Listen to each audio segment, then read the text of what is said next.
Now, here in the East Coast of the United States, the point of operation will be Atlanta, because it's the highest city in the East that will be safe from the changing coastline.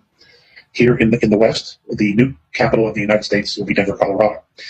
Denver has been set up, and they are actually moving things. It has been activated, just so you know, which is why we have many federal units moving in here, as well as departments and agencies. They are already here, and more are coming, so it's been activated.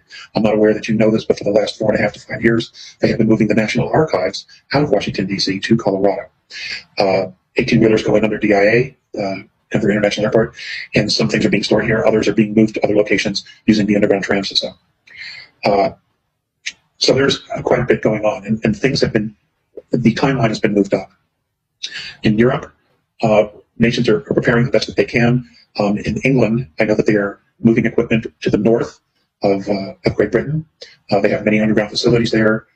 They're doing the very best they can. However, it's an island. I don't know how well it's going to deal with that.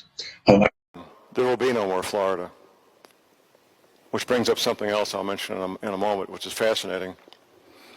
The Gulf Coast, about half of Alabama, a little more than half of Mississippi, almost all Louisiana will be underwater, and Texas, devastation about 80 to 100 miles inland. West Coast, not quite so bad. It gets pretty high elevation pretty quick.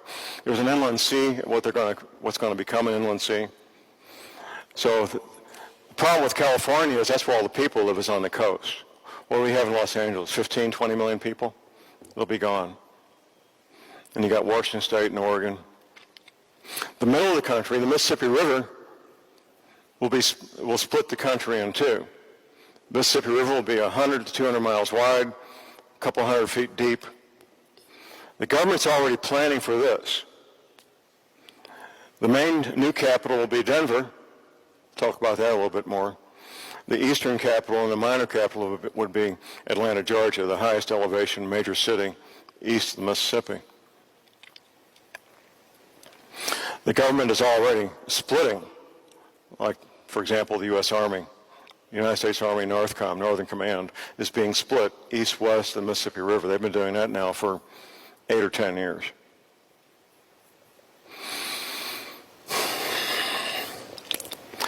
There's a project that I'm working with my listeners on my radio show, and I could not possibly do this by myself. And Florida reminded me of it. We're recovering images from movies and television shows and now magazines showing continents with new coastlines. It all began